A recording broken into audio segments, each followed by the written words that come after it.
The bombard is a cannon or mortar used in medieval times.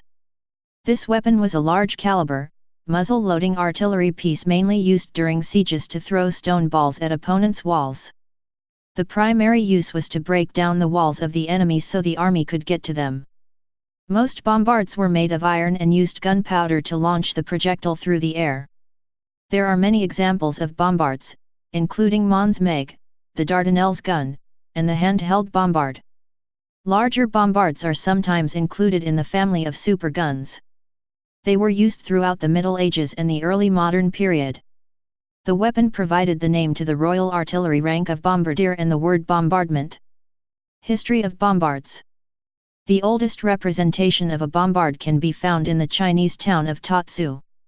In 1985, the Canadian historian Robin Yates was visiting Buddhist cave temples when he saw a sculpture on the wall depicting a demon holding a handheld bombard. The muzzle seems to have a blast and flames coming from it, which some believe is proof of some type of super gun. Yates examined the cave and believed the drawings dated back to the late 12th century. The vaso shown by Walter de Milamete, see gunpowder artillery in the Middle Ages, is usually dated to 1327 and shows a mailed knight firing a brass fire pot. However, the armor shown appears anachronistic for 1327 and the image may actually be a copy of a lost 12th century image. England certainly began using cannons in the early 14th century. Field artillery was deployed by King Edward III at the Battle of Crecy in 1346, but equipment which may have been an artillery piece was listed as captured on a French ship by the English, at Sluis, as early as 1340. Inverted keyhole gun loops at Bodiam Castle, Cooling Castle, and Westgate Canterbury have all been identified as for firing heavy handguns. These defences are dated 1380 to 1385. Initially used as defensive weapons, primitive bombards began to be used as siege weapons in the later 14th century.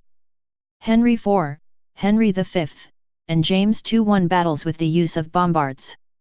Henry V captured Harfleur with bombards in 1415. King Henry's army later came under artillery fire at the Battle of Agincourt. James II destroyed many castles with his 1.5-ton cannon named the Lion.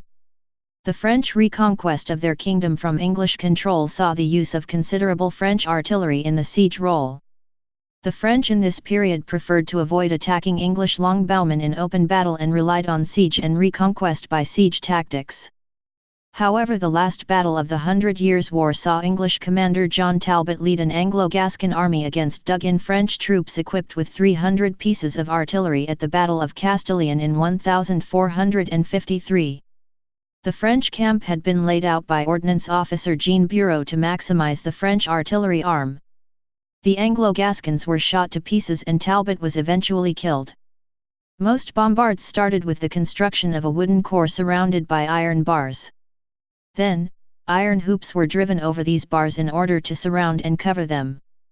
The whole structure was then welded with a hammer while it was still hot at about 1300 degrees Celsius, 2350 degrees Fahrenheit. The rings then subsequently cooled and formed over the bars to secure them. The last step was to incinerate the wooden core and to attach a one-piece cast. The complicated procedure required a highly skilled forger who could work quickly and precisely with a hammer. Notable examples. A notable example of a bombard is the large Mons Meg weapon, built around 1449 and used by King James II of Scotland. It was very powerful and used for bringing down castle walls.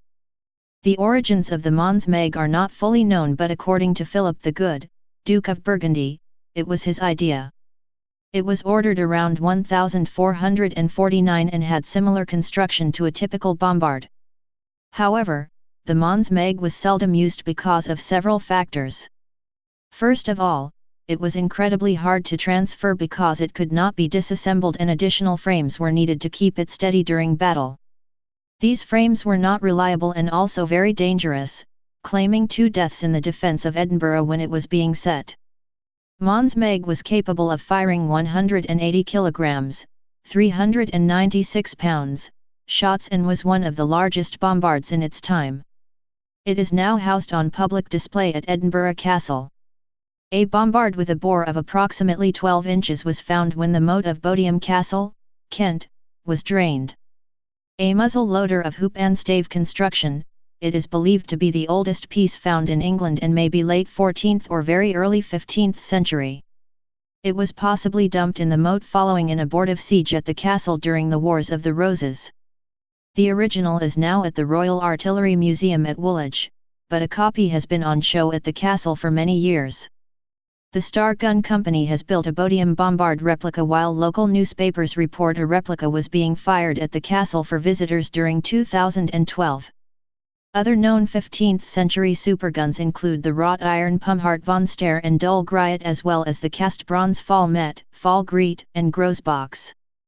The Tsar cannon is a late 16th century showpiece. The Dardanelles Gun, built in the Ottoman Empire in 1464 by Munir Ali, with a weight of 18.6 tons and a length of 518 centimeters, was capable of firing stone balls of up to 63 centimeters diameter. Eventually bombards were superseded by weapons using smaller caliber iron projectiles fired from longer barrels with more powerful gunpowder. Please subscribe and thanks for watching.